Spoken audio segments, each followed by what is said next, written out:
3 பெண் அதிகாரிகள் என்ன சொன்னாங்க, கோட்டூர்புரம் காவல் நிலையத்தில் எங்கள் விசாரணைக்கு ஒத்துழைக்க மாட்டேங்கிறாங்கன்னாங்க. அப்போ கோட்டூர்புரம் காவல் நிலையத்தில் இருக்கிற இன்ஸ்பெக்டர் எஸ்ஐடியில் பேசின 3 பேர்கிட்டையும் அவர் ஒத்துழைக்கலை. ஏன் ஒத்துழைக்கலை? அவருக்கும் அவர் தான் அந்த சாரா? இல்லை, அந்த சார் என்ற அரசியல்வாதியை காப்பதற்காக உண்மையை சொல்லக்கூடாது என்பதற்காக அவர்கள் ஒத்துழைப்பு கொடுக்கவில்லையா? காவல்துறை இதுக்கெல்லாம் பதில் கொடுக்கணும். ஃப்ளைட் மோடில் இருந்ததுங்க, ஒத்துக்கிறேன். ஃப்ளைட் மோடு முடிஞ்சு அவன் திருப்பி யான்ட்டங்க பேசுனா, அவனை சாட்சியாக கொண்டு வந்தீங்களா? அவன் ரெக்கார்டிங்கை எவிடன்ஸாக கொண்டு வந்தீங்களா? கேட்டீங்களா? இல்லை இந்த எஸ்ஐடியில் இருக்கீங்களா 3 பேர், அவர் சொன்னார்ல கால் ஹிஸ்ட்ரி என்கிட்ட இருக்குன்னு சொன்னார்ல, உங்களுக்காச்சும் வேணாம்? மொழி வெறியனை எல்லாம் ஹைகோர்ட்டு நீதிபதியாக போட்டால் அவன் என்ன ஆகும் நாடு? இந்த ஆளுக்கு கொடுக்குற தீர்ப்பெல்லாம் குட்டி சோறாக போயிருமே. இதனால் தான் நீதித்துறை செத்து கொண்டிருக்கிறது.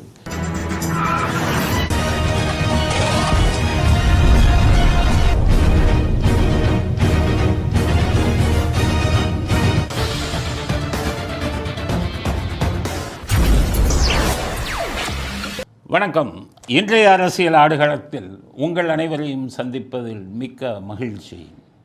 இன்றைக்கி முக்கியமான அரசியல் அலசல் என்ன அப்படின்னு பார்க்கலாம்.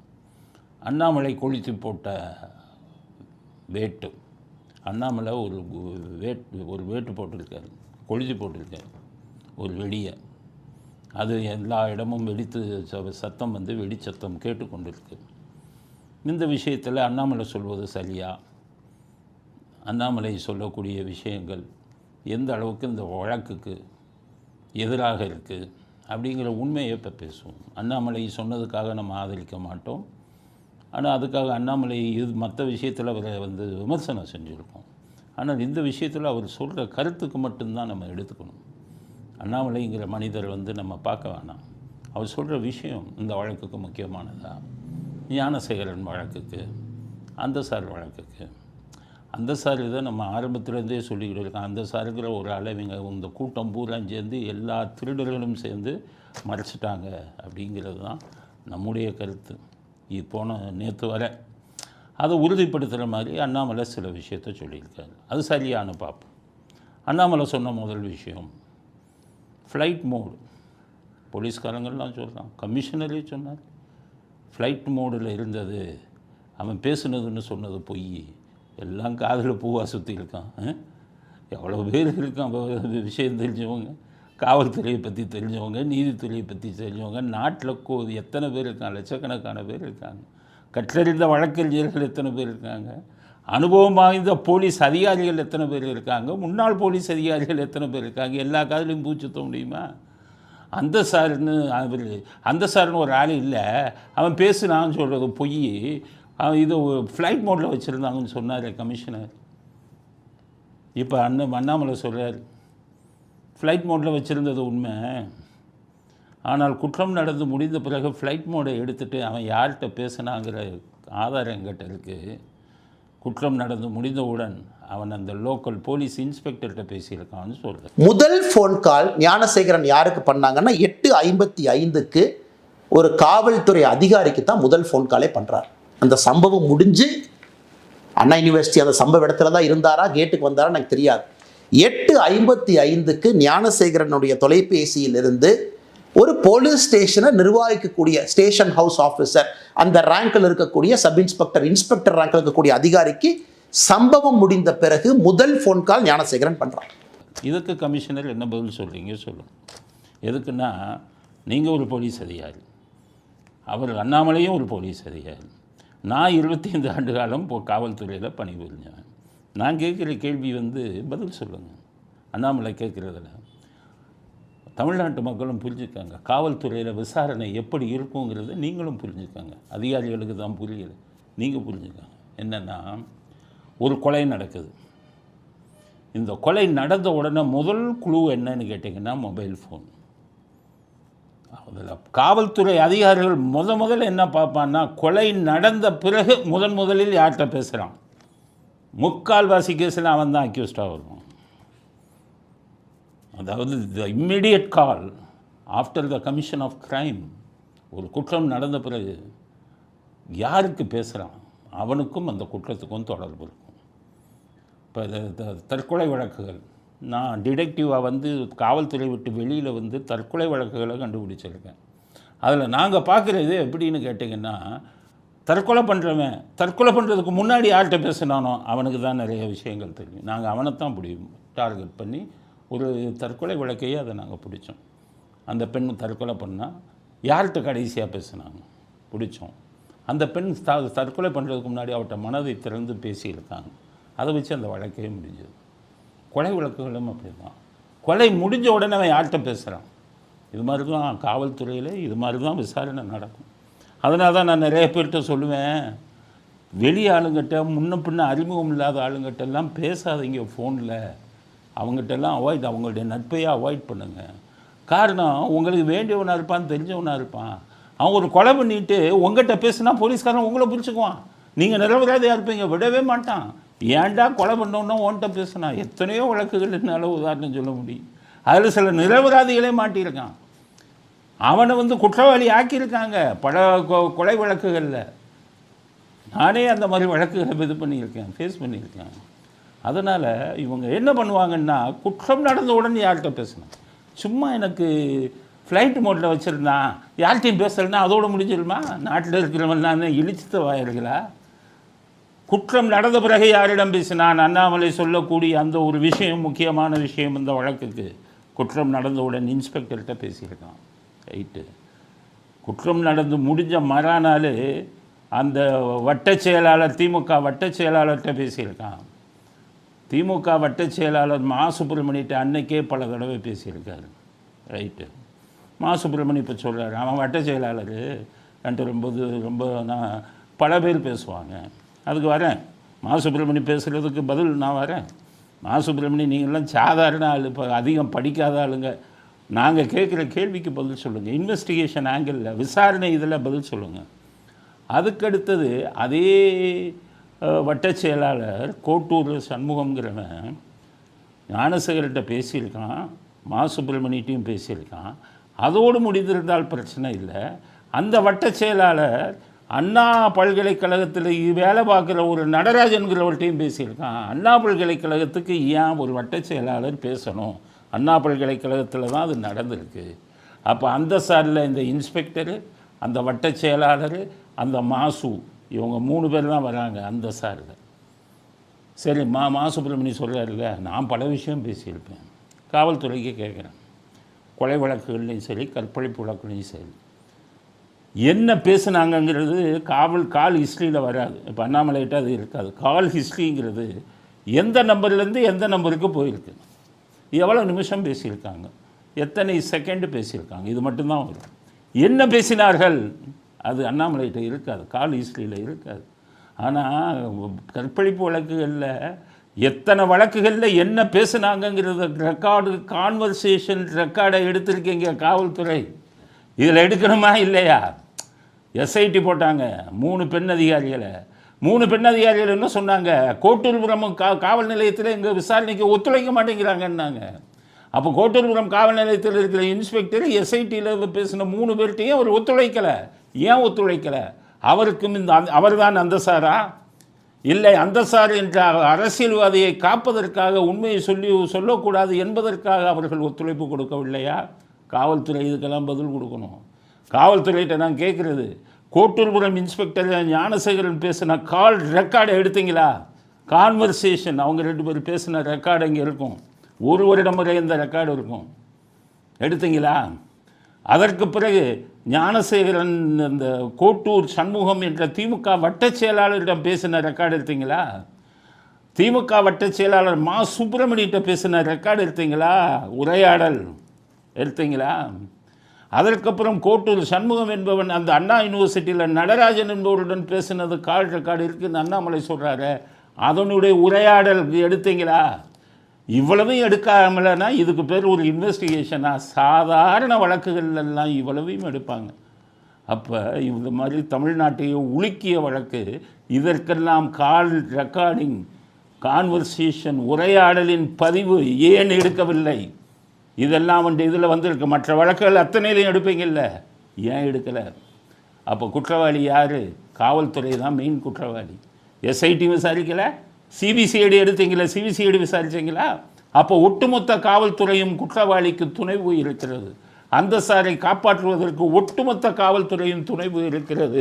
அந்த 3 எஸ்ஐடி அதிகாரிகளும் பெண் அதிகாரிகளும் சேருது. இதை தமிழ்நாட்டு மக்கள் புரிஞ்சுக்கங்க. இதற்கடுத்து நீதிமன்றத்துக்கு வருவோம். இதெல்லாம் விசாரிக்கிறாங்கல்ல, குற்றப்பத்திரிக்கை தாக்கல் செய்வாங்க. குற்றப்பத்திரிக்கை ரெடி பண்ணிவிட்டு லீகல் ஒப்பீனியன் வாங்குவாங்க. யார்கிட்ட வாங்கினா? இந்த அரசு வழக்கறிஞர்னு ஒருத்தர் நேற்று பேசுனாங்கல்ல, அவங்க தான் அரசு வழக்கறிஞர். அவங்ககிட்ட போய் ஒப்பீனியன் வாங்கணும். இவங்கள முக்கால்வாசி பேருக்கு அரசு வழக்கறிஞருக்கு சட்டமே தெரியாது. காரணம், திமுகவுக்கு நெருக்கமாக இருப்பவர்கள் தான் அரசு வழக்கறிஞர்கள். மிகச்சிறந்த வழக்கறிஞர்கள் இருக்காங்க தமிழ்நாட்டில், குறிப்பாக சென்னையில். ஹைகோர்ட்லாம் போய் பார்த்தீங்கன்னா வெட்டரன் தான் இருக்காங்க. அவங்க யாரையும் தூக்கி போட மாட்டான் அரசியல்வாதி. அவன் கட்சிக்காரனை ஒன்றும் தெரியாதவனை போடுவான். அப்படி ஒன்றும் தெரியாமல் வந்தது தான் இந்த பெண் அரசு வழக்கறிஞர். நீங்கள் என்ன கேட்டிருக்கணும்? குற்றப்பத்திரிக்கை தாக்கல் செய்யும்போது ஒப்பீனியன் கொடுக்கும்போது, ஏங்க கால் ரெக்கார்டிங் எடுத்தீங்களா, யார் யார்கிட்ட பேசுனாங்கிற இது வருது. அதுவும் அண்ணாமலை இடையிலே சொல்கிறாரு, என்கிட்ட கால் ரெக்கார்டிங் இருக்குது, ஒழுங்காக நீங்கள் பண்ணலைன்னா நான் அதை வெளியிடுவேன்னு சொல்கிறாருல்ல. அப்போ அரசு வழக்கறிஞருக்கு புத்தி எப்படி போயிருக்கணும்? வம்புங்க. அவர் சொல்கிறாருங்க, ஃப்ளைட் மோடில் இருந்ததுங்க, ஒத்துக்கிறேன். ஃப்ளைட் மோடு முடிஞ்சு அவன் திருப்பி யான்ட்டங்க பேசுனா, அவனை சாட்சியாக கொண்டு வந்தீங்களா? அவன் ரெக்கார்டிங்கை எவிடன்ஸாக கொண்டு வந்தீங்களா? கேட்டீங்களா? இல்லை இந்த எஸ்ஐடியில் இருக்கீங்கள 3 பேர், அவர் சொன்னார்ல கால் ஹிஸ்ட்ரி என்கிட்ட இருக்குதுன்னு சொன்னார்ல, உங்களுக்காச்சும் வேணாம் என்ன? அவன் அந்த ஒரு கால் ஹிஸ்ட்ரி வச்சுருக்கேன்னு சொல்கிறாரு. அஃபென்ஸ் நடந்த உடனே அவன் யார்கிட்ட பேசுனா அந்த கால் ரெக்கார்டிங்கெல்லாம் எடுக்கணுமே, குற்றப்பத்திரிக்கையில் அதை கொண்டு வரணுமேங்கிற ஒரு அறிவு உங்களுக்கு வந்ததா? இந்த அரசு வழக்கறிஞர் குற்றப்பத்திரிகையை தாக்கல் செய்யும்போது லீகல் ஒப்பீனியன் சட்ட கருத்தை சொல்லும்போது இதெல்லாம் கொண்டு வாங்க, இதெல்லாம் குற்றப்பத்திரிக்கையில் கொண்டு வாங்க, கால் ரெக்கார்டிங்க ஆவணங்களாக கொண்டு வாங்க, அவர்களெல்லாம் சாட்சியாக சேருங்க, அவங்கள கூப்பிட்டு விசாரித்து ஸ்டேட்மெண்ட்டை வாங்குங்க. எதையாச்சும் சொன்னீங்களா? அரசு வழக்கறிஞர். சரி, அப்போ அரசு வழக்கறிஞரும் நீதி தவறி விட்டார். நீதிபதி சர்டிஃபிகேட் கொடுக்குறீங்களே, அது அந்த சார் இல்லைன்னு, அந்த சார் விஷயத்தை அவங்க பேசுனதுக்கப்புறம் கால் ரெக்கார்டு வந்தாங்களா? தீர்ப்பு கொடுக்கறதுக்கு முன்னாடி ட்ரையல் நடக்கும்போதே, எங்க இந்த பிரச்சனைலாம் வருது, அந்த பக்கம் அண்ணாமலை கால் ஹிஸ்ட்ரி வச்சுருக்கேங்கிறாரு, அங்கே ஃப்ளைட் மோடில் இருக்குன்னு கமிஷனர் சொல்கிறாரு. ஃப்ளைட் மோடு இது முடிஞ்ச உடனே அவன் எப்போங்க திருப்பி ஃபோனை ஆன் பண்ண உடனே யார்கிட்ட அங்கே பேசுனா? அதெல்லாம் கணக்கில் ஏன் வரல? நீதிபதி கேட்டிங்களா? அப்போ காவல்துறை, அதாவது local police station, SIT, commissioner of police, CBCID, அவ்வளவு பேரும் ஒட்டுமொத்தமாக சேர்ந்து இந்த வழக்கில் அரச குற்றவாளிக்கு, இன்னொரு குற்றவாளிக்கு சாதகமாக நடந்து கொண்டிருக்கிறீர்கள், என்னுடைய குற்றச்சாட்டு. இந்த பக்கம் அரசு வழக்கறிஞர், தீர்ப்பை கொடுத்த நீதிபதி, இவங்க 2 பேரும் கொலியூடாக இருக்காங்க காவல்துறையோட. இவ்வளவு பேரும் ஒட்டுமொத்தமாக சேர்ந்து, இந்த பக்கம் தவறு செய்த அரசியல்வாதி, இவங்கெல்லாம் சேர்ந்து ஒட்டுமொத்த தமிழ் மக்களையும் இப்போ இது ஏமாற்றிருக்காங்க. இவங்க எல்லார் மேலேயும் கேஸை போடணும். 120B பழைய இதில் கிரிமினல் கான்ஸ்பிரசி மிகப்பெரியது. என்னென்னு கேட்டிங்கன்னா, மிகப்பெரிய மோசடி, குற்றத்துக்கு துணை போயிருக்காங்க அப்படிங்கிறது தான். அண்ணாமலை கேட்ட கேஸை கொடுத்ததில் நமக்கு கிடைக்கக்கூடிய விஷயம் இதுதான். சில பேர் கேட்குறாங்க, அண்ணாமலை ஏன் அவ்வளோ லேட்டாக கொடுத்தாருன்னு. லேட்டாக கொடுத்தது தப்ப முதலே சொல்லிட்டார். அவர் என்கிட்ட இருக்குப்பா, நீ ஒழுங்காக பண்ணலன்னா கொடுப்பேன்ப்பான்ட்டார். சரி, லேட்டாக கொடுத்தது ஒன்றும் தப்பு இல்லை, ஏன்னா அவர் விசாரணை செய்ய முடியாது. விசாரணை செஞ்சால் யார் அவர் பிரச்சனையில் மாட்டுவார். ஏன்னு கேட்டிங்கன்னா, நான் இதே மாதிரி தான் ஒரு கொலை வழக்கில் உண்மையான தகவல் கிடைச்ச உடனே முன்னாடியே போய் கொடுத்தேன். என்னையே பரஸ் பண்ண என் மேலே வழக்க போட்டான். அன்றைக்கி இருக்கிற போலீஸு, அன்றைக்கி இருந்தார் கமிஷனர் டி ராஜேந்திரன், அவரும் சம்பத்குமார்னு ஒரு டெபுட்டி கமிஷனர், 2 பேரும் ஒன்றா சேர்ந்து கொலை செய்தேன் அப்படின்னு என்கிட்ட முன்ஜாமீன் கேட்ட குற்றவாளியை பிடித்து கொடுத்த என் மேலே வழக்கு போட்டார்கள். இவ்வளவு அநியாயம் நடந்தது. இப்போ அண்ணாமலை அவர் பிஜேபி தலைவராக இருந்தவர், இன்றைக்கி பிஜேபியில் ஒரு முக்கியமான ஆள். மத்திய அரசாங்கத்தில் தான் அவருக்கு செல்வாக்கு இருக்குது. அவர் சொன்னதுனால சும்மா இருப்பான். இதை வேற ஆள் சொல்லியிருந்தா போலீஸ் என்ன பண்ணுவான் தெரியுமா? எனக்கு ஏற்பட்ட கதி 8 லட்சம் ரூபா செலவு, என்ன அரெஸ்ட் பண்ணுறதுக்கு போலீஸ் துரத்தி கடைசி ஜெயலலிதா காப்பாற்றினாங்க. அடித்து இவங்களை பூரா விரட்டினாங்க, இந்த ஆஃபீஸருங்களை பூரா எல்லாம் ஓடுங்கடான்னு. அப்படி ஒரு நிலைமை வந்திருக்கும். அண்ணாமலை இப்போ சொன்னதுனால இது மற்றவனா என்ன கேட்பான் தெரியுமா? காரிஸ்ட் உனக்கு எப்படிடா கிடைச்சது, நீ எங்கடா வாங்கின? இப்போ அண்ணாமலை எப்படின்னா சிபிஐ வச்சு வாங்கிடலாம். இப்போ அண்ணாமலை நினைத்தால் நான் உங்களுக்கு ஒன்று சொல்கிறேன், அவங்களுக்கு மத்திய அரசாங்கம் அவங்க கையில் இருக்குது. சிபிஐயில் சொல்லி வாட்ஸ்அப்பில் ஞானசேகரனும் போலீஸ் இன்ஸ்பெக்டரும் பேசின கான்வர்சேஷன் எடுத்துடலாம், 2 பேரும் பேசின ஃபோன் உரையாடல் அண்ணாமலை எடுத்துடலாம். அதனால் அண்ணாமலைக்கு சொல்கிறேன், அவர்கள் பேசிய அத்தனை உரையாடலையும் சிபிஐ மூலமாக எடுங்க. அப்போ தான் இந்த ஒட்டுமொத்த கூட்டத்துக்கும் பதில் சொல்ல முடியும். அரசியல்வாதிக்கு வந்து புரோக்கர் வேலையாக பார்க்குறீங்க அத்தனை பேரும். உங்களுக்குன்னு ஒரு மனசாட்சி இல்லை. ஒட்டுமொத்த விதமாக இப்படி சேர்ந்துட்டு துரோகம் பண்ணுவீங்க ஒரு பெண்ணுக்கு. அதனால் இதை இதோட விடக்கூடாது அப்படிங்கிறது தான். ஏன் இன்னுமே ஒன்றும் பண்ண முடியாது, தீர்ப்பு கொடுத்தாச்சு. உயர் நீதிமன்றமும் தானாக முன்வந்து எடுங்க, தானாக முன்வந்து எடுங்க. பொன்முடி இதுலெல்லாம் வந்து இருந்தால் தானாக முன்வந்து உயர் நீதிமன்றம் இந்த கேள்விக்கெல்லாம் பதில் சொல்லுங்கப்பா. அவன் ஞானசேகரன் அவன் இன்ஸ்பெக்டரோட பேசியிருக்கான், அப்போ என்ன பேசுனா உரையாடலை எடுங்க, இதை எடுங்க. ஞானசேகரன் வந்து வட்டச் செயலாளர்கிட்ட என்ன பேசுனா, வட்டச் செயலாளர் அண்ணா பல்கலைக்கழகத்தில் வேலை பார்க்குறவன்ட்ட என்ன பேசுனாங்க, மா சுப்பிரமணியம் வட்டச் செயலாளர் இந்த வழக்கு விஷயமா என்ன பேசுனாங்க, உரையாடலை எடுங்க அப்படின்னு ஹைகோர்ட்டு சொல்லுங்கள், திருப்பி ஓப்பன் பண்ணுங்கள். ஒட்டுமொத்த அத்தனை பேரையும் தண்டிக்க வேண்டும், இதுதானே எங்களுடையது. இப்படி ஒரு சமுதாயம் எந்த மாநிலத்திலையும் இருக்கக்கூடாது. எல்லா துறைகளும் சூரம் போயிருக்கிறார்கள். அதனால் அண்ணாமலை அவர்கள் இந்த நேரத்திலேயாவது இவ்வளவு விஷயத்தை கொடுத்ததற்கு அவருக்கு நாம் பாராட்டு தெரிவிக்கிறோம். சரியான விஷயத்தை கொடுத்துருக்கீங்க அப்படிங்கிறது. ஏன்னா நீங்கள் அரசியலில் இருக்கிறதுனால, அதுவும் ஆளுங்கட்சியில் மத்திய ஆளுங்கட்சியில் இருக்கிறதுனால உங்களுக்கு பிரச்சனை வராது. இதே விஷயத்தை நான் சொல்லி பட்ட பாடு அப்போ கடவுளுக்குத்தான் தெரியும். அதனால் உங்கள் கிட்டக்க வர முடியாது. இருந்தாலும் ஒட்டுமொத்த தமிழ் மக்களும் தமிழ்நாடு மக்களும் கட்சியெல்லாம் பார்க்காதீங்க, மனசாட்சியை பாருங்கள். இப்படியெல்லாம் அநியாயம் அக்கிரமம் பண்ணிட்டு எவனும் தப்பக்கூடாது. அதுக்கு காவல்துறையும் நீதித்துறையும் துணை போகக்கூடாது. சிஸ்டமும் ரஜினிகாந்த் சொன்னபடி டோட்டல் சிஸ்டமும் கொலாப்ஸ்டு. எல்லா சிஸ்டமும் கெட்டுப்போச்சு நம்ம தமிழ்நாட்டில். ஒரு முதலமைச்சர் அவர் கட்சிக்காரனை காப்பாற்றணும்னு நினைப்பார். ஆனால் அதிகாரிகளுக்கு, காவல்துறை அதிகாரிகளுக்கும் நீதித்துறையில் இருக்கக்கூடியவர்களுக்கும் மனசாட்சி என்பது வேண்டாமா? அதனால் இதில் உடனடியாக நடவடிக்கை எடுக்க வேண்டும். உயர் நீதிமன்றம் தானாக முன்வந்து இந்த வழக்கை எடுத்து அத்தனை பேர் உரையாடலையும் எடுக்க சொல்லி தமிழ்நாட்டு மக்களுக்கு போட்டு காட்டணும். அதன் மூலம் இதில் சம்பந்தப்பட்ட அனைவருக்கும், ஞானசேகரனுக்கு மட்டுமல்ல, ஞானசேகரன் யாருக்கு உடந்தையாக இருந்தான், இதற்கு முன் அண்ணா பல்கலைக்கழகத்தில் எத்தனை மாணவிகளை இந்த மாதிரி பண்ணியிருக்கான், அந்த மாணவிகளை யாருக்கு பங்கு போட்டிருக்கிறான், இந்த வழக்கில் இருந்த அந்த சார் மாதிரி எத்தனை அந்த சார்கள் ஞானசேகரிடம் இருந்தார்கள், அவர்களிடம் எத்தனை பெண்கள் பலியானார்கள், இந்த விஷயத்தெல்லாம் எடுக்கணும் அப்படிங்கிறது தான் இன்றைக்கி அண்ணாமலை கொளுத்தி போட்ட வேட்டுக்கு நம்முடைய பதில் அப்படிங்கிறது முதல் கருத்து. அடுத்து, இன்றைக்கி கருணாநிதி அவர்களின் பிறந்த நாள்னால் எல்லோரும் வாழ்த்து சொல்லுவாங்க, அது தப்பு இல்லை. ஆனால் வாழ்த்து வந்து கொஞ்சம் சரியாக இருக்கணும். இஷ்டத்துக்கு சொல்லக்கூடாது. இந்திரன் சந்திரன் இல்லாதவங்களெல்லாம் சொல்லக்கூடாது. எத்தனையோ பேர் வாழ்த்து சொல்லியிருக்காங்க. ஒரு சில வாழ்த்துக்களுக்கு நம்ம பதில் சொல்லணும். முதல்ல வைரமுத்து அவர் என்ன சொல்கிறாரு, கருணாநிதி பிறந்தனால நம்ம ஒவ்வொருத்தரும் தங்கள் வீட்டு விழாவாக கொண்டாடணுங்கிறார். கற்பனை கவிஞராக இருந்தால் கற்பனை இருக்கலாம், அதுக்காக ஒரு அளவோடு இருக்கணும்ல. தமிழ்நாட்டு மக்கள்னால் எப்படி வீட்டு விழாவாக கொண்டாடுவாங்க? வைரமுத்து, நீங்கள் வேணால் உங்கள் வீட்டு விழாவாக கொண்டாடுங்க. காரணம் பெசன்ட் நகரில் அரசாங்க நிலத்தை 2 கிரவுண்டுக்கு மேலே இன்றைக்கி 10 கோடி, 20 கோடி போகும். 2 கோடி இதை அரசாங்க நிலத்தை ஆட்சியில் இருக்கும்போது உங்களுக்கு கொடுத்து உதவினார். அங்கே பங்களா கட்டி தான் இப்போ குடியிருக்கீங்க. அந்த பாசத்தில் நீங்கள் வேணால் வீட்டு விழாவாக கொண்டாடலாம். நாங்கள்லாம் எப்படி வீட்டு விழாவாக கொண்டாட முடியும்? எல்லாரையும் வீட்டு விழாவாக கொண்டாடுறது சொல்கிறதுக்கு உங்களுக்கு என்ன இது இருக்குது? நீங்கள் வீட்டு விழா கொண்டாடணும்னு சொல்கிறீங்க. வீட்டில் உங்களை தவிர யாரும் இல்லையே, நீங்களே வீட்டு விழாவாக கொண்டாட முடியாது. வீட்டில் தனியாக தானே இருக்கீங்க, மனைவியும் இல்லை, பிள்ளைகளும் இல்லை, எல்லாம் பிரிஞ்சு போயிட்டாங்க. தனியாக உட்கார்ந்து கொண்டிருக்கும் வைரமுத்து வேண்டுமானால் கருணாநிதி விழாவை அவருடைய தனி ஆள் விழாவாக வீட்டிலே கொண்டாடட்டும். தமிழ்நாட்டு மக்கள் எல்லாரும் வீட்டு விழாவாக கொண்டாடுவதற்கு அவர் நல்ல தலைவர் இல்லை, தகுதி படைத்த தலைவர் இல்லை. காமராஜர், கக்கன், அண்ணாதுரை, எம்ஜிஆர் போன்று நாட்டுக்காக ஊழல் இல்லாத ஆட்சியை நடத்தியவர் இல்லை. அதனால் அவர் இப்படி கொண்டாட முடியாது. அதனால் உங்கள் கற்பனைக்கும் ஒரு அளவு இருக்கும். அப்படிங்கிறது முதல் கருத்து கருணாநிதி விழாவை பற்றி.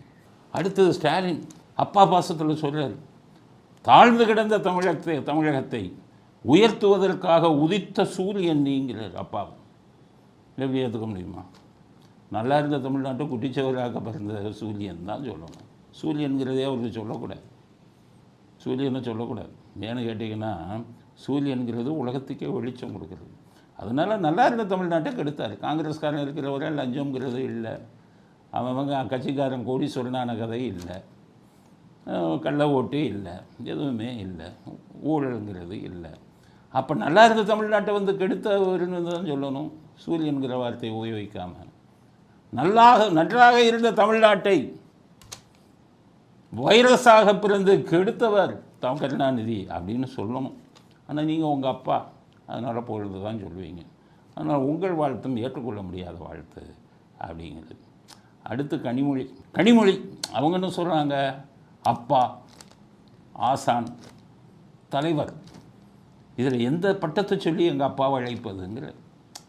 அப்பான்னு கனிமொழியை அழைக்க முடியாது, காரணம் அவரே உங்களுக்கு அப்பாங்கிறத ஒத்துக்கிறது. கனிமொழிக்கு யாருன்னு ராஜாத்தி அம்மாள் யாருன்னு கேட்டாங்க, என் மகள் கனிமொழின்னு அவங்க தாயார் அப்படின்னாங்க. அவர் கனிமொழின்னா அவர் உங்களை கனிமொழி ராஜாத்தி அம்மாளின் தாயார், ராஜாத்தி அம்மாளின் மகள்னாரு, என் மகள்னு அவர் சொல்லவே இல்லை. அதுக்கப்புறம் கனிமொழி யாருன்னா ராஜாத்தி அம்மாளின் புதல்வி. அப்போ ராஜாத்தி அம்மாள் யாருன்னா கனிமொழியின் தாய், அப்படி தான் சொன்னார் ஒழிய தன்னுடைய புதல்வின்னு சொல்லி பெருமையாக நாட்டுக்கு சொல்லலை. ஏன்னு கேட்டிங்கன்னா 2ஆம் தாரமாக 3ஆம் தாரமாக அவங்க தாயாரை அண்ணாதுரை பஞ்சாயத்து பண்ணி வற்புறுத்தி கட்ட வச்சார். அதனால் நீங்கள் அவர் அப்பான்னு சொல்ல முடியாது, நான் ஆசான்னு சொல்லலாம்.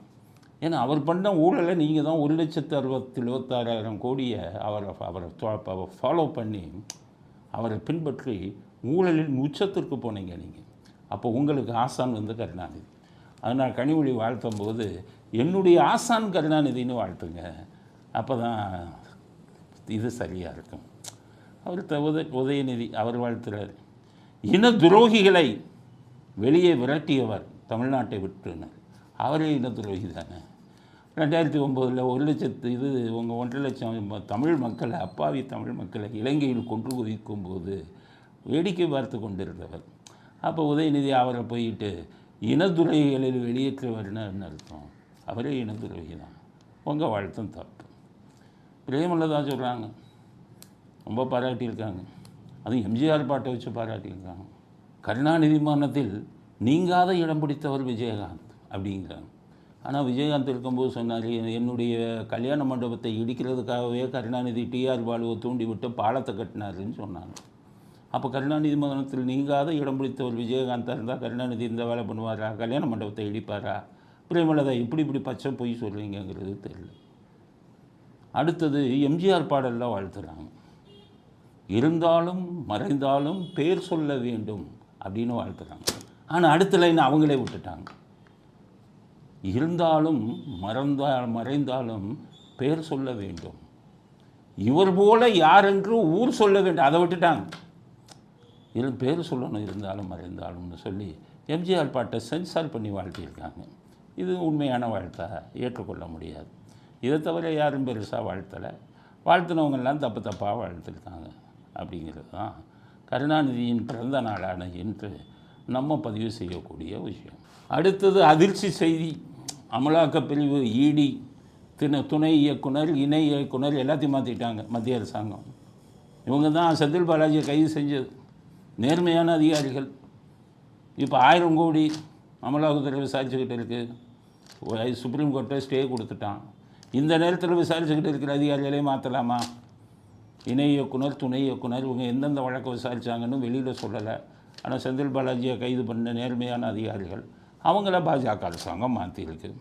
ஏற்கனவே ஸ்டாலின் டெல்லிக்கெல்லாம் போயிட்டு வந்தார், அங்கே டெல்லியில் எல்லாத்தையும் சரி பண்ணிட்டாருன்னு பேச்சு இருந்தது. ஆர்எஸ்எஸ் உங்களோடெல்லாம் பேசி டேர்ம்ஸ் பேசிக்கிட்டு இருக்காங்கன்னு வந்தது. உச்சநீதிமன்றத்தில் ஸ்டே கொடுத்துட்டான், அந்த ஸ்டேயை வெக்கேட் பண்ணணும், ஸ்டேயை நீக்கணும். அதுக்கு பெட்டிஷன் இன்னும் போடலைன்னு நான் ஏற்கனவே சொன்னேன். இந்த சூழ்நிலையில் இருக்கிற அதிகாரிகளை மாற்றிட்டாங்க. புதுசாக வந்திருக்கிற அதிகாரி யார், அவர் திருப்பி இந்த வழக்கை மறுபடியும் எடுத்து விசாரிக்க எவ்வளோ நாள் ஆகும், வாங்கி வச்சிருக்கிற ஸ்டே 1000 கோடியை அதை எப்போ நீக்க போகிறாங்க, அதுக்கப்புறம் திரும்பி டாஸ்மாக் அதிகாரிகளை திரும்பி புது அதிகாரிகள் எப்போ விசாரிக்க போகிறாங்க, ரத்தீஷ் இவங்க கதையெல்லாம் என்ன ஆகிறது, ஆகாஷ் பாஸ்கர் இவங்கெல்லாம் தப்பிச்சிட்டாங்களா, இந்த கேள்விகளுக்கெல்லாம் விடை இல்லை. அதனால் இந்த மாற்றத்தில் பல திடுக்கிடும் பின்னணிகள் இருப்பதாகத்தான் நாங்கள் கருதுகிறோம். அதனால் இனி டாஸ்மாக் எல்லாம் ஊற்றி மூடிட வேண்டியது தான். மறுபடியும் திமுககாரன் 49,500 கோடியை ஒவ்வொரு வருஷமும் கொள்ளையடிச்சுக்கிட்டு இருக்க போகிறான். அதை தட்டி கேட்பதற்கு துப்பு கிடையாது மத்திய அரசாங்கத்துக்கு. ஏன்னா ஒவ்வொரு அவரே வந்து அமித்ஷாவே வந்து 49,500 கோடி ஊழல்னு சொல்லிட்டு போயிட்டார். ஆனால் நடவடிக்கை அதிகாரிகள் மாற்றம் செய்யப்படுவதால் இனி டாஸ்மாக் ஊழல் ஊற்றி மூடப்படும் என்ற செய்தியை தமிழ்நாட்டு மக்களுக்கு தெரிவித்துக் கொள்கிறோம். அப்படிங்கிறது அடுத்த செய்தி. அடுத்து கமலஹாசன். பாவம், ஏன்னா கமலஹாசனை நம்ம எல்லாத்திலும் திட்டுவோம். ஆனால் இந்த கன்னட பிரச்சனையில் வந்து நான் திட்ட மாட்டேன், நாமெல்லாம் ஆதரிக்கணும். ஏன்னா உங்கள்கிட்ட முதலே சொன்னேன், சண்டை நம் நாட்டுக்கும் இன்னொரு நாட்டிற்கும் போர் என்று வரும்போது கண்ணை மூடிக்கொண்டு ஆளுங்கட்சியாக இருக்கும் பிரதமரை ஆதரிக்க வேண்டும். அந்த நேரத்திலே அரசியல் பேசக்கூடாது, நாட்டின் மேல் உள்ள பற்று தான் முக்கியம். அதே மாதிரி இன்றைக்கி கமலஹாசன் அவர் மோசமான ஒரு ரூபாயை வாங்கிட்டு எம்பியை வாங்கிட்டு திமுகவோட சேர்ந்துட்டார், திட்டிட்டோம், அதோடு முடிச்சிடணும். ஆனால் இந்த பிரச்சனையில் தமிழிலிருந்து பிறந்தது தான் கன்னடம்னு அவர் சொன்னதுக்காக அவர் படத்தை ரிலீஸ் பண்ண மாட்டேங்கிறான், கன்னட திரைப்படத்தில். அதனால் இவர் போய் ஹைகோர்ட்டுக்கு போனார். என்ன நம்பிக்கையில்? ஹைகோர்ட்டில் உயர்நீதிமன்றத்தில் இருக்கிற ஜட்ஜுங்கள்லாம் நல்ல மனுஷங்களாக இருப்பாங்க, நடுநிலையாளராக இருப்பாங்க அப்படின்னு நினச்சி ஹைகோர்ட்டுக்கு போனார். அங்கே போனால் அங்கே ஒரு கன்னட வெறியன் வந்து ஜட்ஜாக இருக்கார். அதுதான் கேவலமான விஷயம். நீதிபதிகள் நடுநிலைமையாக இருக்கணும். அங்கே பார்த்தீங்கன்னா ஒரு கன்னட வெறியல் உட்காந்துருக்கார். கர்நாடகாவில் இருக்கிறது எல்லாருமே இப்படி தான் இருப்பான். வடிவேலு ஒரு இதில் ஒரு கிராமத்துக்கு போவார், அந்த கிராமமே தீவிரவாதிகள் கிராமம்னு சொல்லுவாங்க அந்த படத்து கதையில். அப்போ அவர் அங்கேருந்து ஒரு கோயிலில் ஆசை பூசாரி எல்லாருக்கும் விபூதி கொடுத்து இது கொடுப்பார். அவர் மேலே ஒரு சின்ன கல் எடுத்து எறிவார் வடிவேலு. உடனே அந்த பூசாரி திரும்பி வெட்டுடா அவனம்பாங்க. அப்போ தான் வள்ளுவர் சொல்லுவார், வடிவேலு தீவார்த்தனை எடுக்கிற தீவிரவாதி ஆக்கியிருக்காங்களடான்னு காமெடிக்காக சொல்லுவார். அது மாதிரி இங்கே இருக்கிற ஹைகோர்ட்டு ஜட்ஜுங்களே தீவிரவாதியாக இருக்காங்க. எப்படின்னு கேட்டிங்கன்னா கன்னட வெறியர்களாக இருக்காங்க. ஒரு ஹைகோர்ட் ஜட்ஜு பார்த்து கேட்கலாமா, உங்கள் படத்தை நான் பார்க்கலாம்னு இருந்தேன், ஆனால் இப்போது என்னால் பார்க்க முடியாது, கன்னடத்து தமிழில் இருந்து தான் கன்னடம் வந்ததுன்னு சொல்கிறதுக்கு நீங்கள் என்ன ஒரு சரித்திர இது ஆராய்ச்சியாளரான்னு கேட்குறாரு. எப்படி சொன்னீங்க அப்படின்னு ஜட்ஜு கேட்குறாரு. மன்னிப்பு கேளுங்கிறார். கமலஹாசன் மதியத்துக்குள்ளே மன்னிப்பு கேளுங்கிறார். கமலஹாசன் நாசுக்கா நான் அந்த இதில் சொல்லலை, கன்னடம் தமிழெல்லாம் ஒரே குடும்பங்கிறதுல தான் சொன்னேன் அப்படின்னு சொல்லிட்டார். வருத்தம் தெரிவிச்சிட்டார். உடனே ஜட்ஜு மன்னிப்புங்கிற வார்த்தை ஏன் இல்லை? இப்படி ஆளுங்களெல்லாம் ஜட்ஜாக போட்டால் உருப்படுமா? நீதித்துறை உருப்படுமா? மொழி வெறியனை எல்லாம் ஹைகோர்ட்டு நீதிபதியாக போட்டால் என்ன ஆகும் நாடு? இந்த ஆளுங்க கொடுக்குற தீர்ப்பெல்லாம் குட்டிச்சவராக போயிருமே. இதனால் தான் நீதித்துறை செத்து கொண்டிருக்கிறது. இப்படி ஆளுங்களெல்லாம் இம்பீச் பண்ணி வெளியில் அனுப்புங்க. இவனை இந்த மாதிரி ஆளுங்க தான் ரூபா நோட்டுகளை உள்ளே வச்சுக்கிட்டு லஞ்ச ஊழல் வாங்குறவங்கெல்லாம் இந்த மாதிரி கூட்டத்தை சேர்ந்தவர்கள் தான். அதனால் இந்த பிரச்சனையில் கமலஹாசன் மன்னிப்பு கேட்கக்கூடாதுங்கிறது தான் எங்களுடைய கருத்து. இதுக்கிடையில் அந்த இதில் திமுக அவங்க இதில் போயிட்டு அரசியல் லாபம் அடையணும் அப்படின்ட்டு என்ன பண்ணுறாங்க, ஜனநாயகன் படம் யார் விஜய் அவர் நடித்த படத்தை ரிலீஸை பண்ண விட மாட்டோங்கிறாங்க. குழம்பிய குட்டையில் மீன் பிடிக்கலாம் அப்படின்னு சொல்லுவாங்க. இது மாதிரி குழம்பிய குட்டையில் மீன் பிடிக்கல இருக்குது. ஜனநாயகன் விஜய் படத்தை தயாரித்த தயாரிப்பாளர் கன்னடத்துக்காரலாம். அதனால் விஜய் படத்தை தமிழ்நாட்டில் ரிலீஸ் பண்ண மாட்டாங்க. நான் பார்த்துக்கேன். இதுக்கு நம்ம ஆதரிக்கக்கூடாது திமுககாரன்னு. நீங்கள் இப்போ ஏற்கனவே கெடுதல் பண்ணிக்கிட்டு இருக்கீங்க. உங்கள் ரெஜெண்ட்டை வச்சுக்கிட்டு உதயநிதி வச்சுக்கிட்டு கூத்தடிச்சுக்கிட்டு இருக்கீங்கன்னு எல்லாருக்கும் தெரியும். அவர்கிட்ட அரசியல் எம்ஜிஆர் இப்படி தான் பண்ணீங்க. 1973 உலகம் சுற்றும் வாலிபன் வரும்போது உங்கள் அப்பா தீயை வச்சு கொளுத்துறதுக்கெல்லாம் ஏற்பாடு பண்ணார். பாவம் எம்ஜிஆர் எல்லாத்தையும் தப்பிச்சு அந்த படத்தை ரிலீஸ் பண்ணிட்டாரு. ஸோ ஜனநாயகன் படத்துக்கு இதே மாதிரி அதை ஓய்க்கணும் அப்படிங்கிறதுக்கு ஸ்டாலின் சதித்திட்டம் செய்கிறார். ஸ்டாலினும் உதயநிதியும் இதற்கும் நம்ம எதிர்ப்பு தெரியும். விஜயை நம்ம திட்டலாம், விஜயை மற்றதில் திட்டலாம். இந்த மாதிரி விஷயத்தில் திமுக செய்யும் அடாவடி செயலுக்கு நம்ம எதிர்ப்பு தெரிவிக்கணும். அதனால் ஜனநாயகம் என்ற படத்தை கர்நாடகாவில் நடக்கும் கமலஹாசன் கன்னட பட உலகினர் பிரச்சனையை வச்சு குளிர்காய நினைக்கக்கூடாது அப்படிங்கிறது தான் உங்களுக்கு சொல்கிறேன். அதனால் படத்தை ஜனநாயகன் படத்தை நிறுத்துவதற்கு ஸ்டாலின் எந்தவித சதித்திட்டத்தையும் தீட்டக்கூடாது. உங்கள் அப்பாவோட ஜீன் அப்படியே உங்கள்கிட்ட வந்திருக்கு. உங்கள் அப்பா அன்னைக்கு மண்ணை கவி கேவலப்பட்டார் அந்த படம் ரிலீஸ் ஆகும்போது. சும்மா இது சேலையும் வளையலையும் குங்குமத்தையும் அந்த படத்தை நிறுத்துவேன்னு சொன்ன மதுரை முத்துவுக்கு எம்ஜிஆர் ரசிகர்கள் அனுப்பி வச்சாங்க. அதே மாதிரி விஜய் ரசிகர்கள்லாம் படம் ரிலீஸ் ஆகிட்டா ஸ்டாலினுக்கு வளையல் சேலை எல்லாம் அனுப்புங்க. ஸ்டாலினின் இந்த முயற்சிக்கு ஒட்டுமொத்த தமிழ்நாடும் எதிர்க்க வேண்டும். விஜய் நல்லவரோ கெட்டவரோ அவர் தமிழ்நாட்டை சேர்ந்தவர். அவருக்கு எதிராக செய்யும் எந்த முயற்சியும் அரசியல் ரீதியாக லாபம் அடைவதற்காக ஸ்டாலின் செய்யும் முயற்சி அப்படிங்கிற கருத்தையும் பதிவு செய்ய விரும்புகிறோம். உதயநிதி ஸ்டாலினுக்கு காய்ச்சல், எந்த இதுக்கும் வரமாட்டேன்ட்டார், முழு ஓய்வான். எல்லாரும் சொல்கிறாங்க என்ன காய்ச்சல்? ஒரு காய்ச்சலும் இல்லை, ஒரு இதுவும் இல்லை. கோபம், அப்பா மீது கோபம். அவர் சொல்கிறதெல்லாம் அப்பா கேட்க மாட்டேங்கிறாங்க. மந்திரி பதவி புதுசாக மந்திரி யாருன்னு இவர் தான் சொல்லுவாராம். இவங்க அப்பா அப்படியே பொம்மை மாதிரி உட்காந்துக்கிட்டு கையெழுத்து போடணுமா? ஸ்டாலின் கேட்கல புது மந்திரி நியமனத்தில். அடுத்து மாவட்ட செயலாளர் நியமிங்கன்னாரு. சினிமா நடிகர் ரெக்கமெண்டேஷன் தான் வருது, அதனால் இவங்கள மாவட்ட செயலாளர் போடு, இவங்கள மாவட்ட செயலாளர் தூக்குன்னாரு. அப்பா முடியாது அப்படின்ட்டு ஒரு சிலதை மட்டும் பண்ணார். அடுத்தது எம்பி செலெக்ஷன் 4 எம்பி எல்லாம் லிஸ்ட்டு கொடுத்துட்டார் உதயநிதி. கமலஹாசனை தவிர அவர் லிஸ்ட்டு எதையும் ஸ்டாலின் எடுத்துக்கல. அதனால் மிகவும் கோபமடைந்து விட்டார். நம்மளை வந்துக்கிட்டு துணை முதல்வராக வச்சுட்டு அப்பா இஷ்டத்துக்கு இது பண்ணுறாருன்னு. உதயநிதிக்கு சொல்கிறேன், உங்கள் அப்பாவை வந்துக்கிட்டு செயல் தலைவராக வச்சுட்டு உங்கள் தாத்தா தான் எல்லா முடிவுகளையும் எடுத்தார். உங்கள் அப்பா அப்போ பொறுமையாக தான் போனார். அதனால் நீங்கள் சினிமா நடிகர் ரெக்கமெண்டேஷன் மற்ற ரெக்கமெண்டேஷன்லாம் போட்டுக்கிட்டு இருந்தால் கட்சி குட்டிச்சோராக போயிடும்னு நினைக்கிறார். அதனால் வாழை ஒட்ட சுருட்டிட்டு இந்த சினிமா பதிலையும் துறையிலையும் படங்கள் வெளிவரதெல்லாம் கெடுக்காமல் ஒழுங்காக நல்ல மனுஷனாக இருங்க. இல்லைன்னா வருங்காலத்தில் எல்லா பேரும் உங்களை காரில் துப்புவாங்க. நீங்கள் வந்து அது அரசியலில் நீங்கள் நிரந்தரமாக நிலைத்து நிற்க முடியாது அப்படிங்கிறது. அதனால் காய்ச்சலுமில்லை ஒன்றும் இல்லை. இவர் சொல்கிறதெல்லாம் போடணுமா? இவர் சொல்கிறது ரெக்கமெண்டேஷன்லாம் போடணுமா? உருப்படியான ரெக்கமெண்டேஷனாக சொல்லுவீங்க. யார் யார் உங்களுக்கு வாட்ஸ்அப்பில் ரெக்கமெண்டேஷன் அனுப்புகிறா, எந்தெந்த நடிகைகள் அனுப்புகிறாங்கன்னு லிஸ்ட்டு கொடுக்கவா? அதனால் காய்ச்சலும் இல்லை ஒன்றுமில்லை உதயநிதிக்கு. அவர் சொல்லக்கூடிய பரிந்துரைகளை ஸ்டாலின் கேட்கவில்லை என்ற கோபம்தான் என்ற கருத்தை இறுதி கருத்தாக பதிவு செய்ய விரும்புகிறோம். இத்துடன் இன்றைய அரசியல் ஆடுகளம் நிறைவு பெறுகிறது. மீண்டும் நாளை புதிய செய்திகளுடன் உங்களை சந்திக்கிறோம். நன்றி, வணக்கம், ஜெய் ஹிந்த்.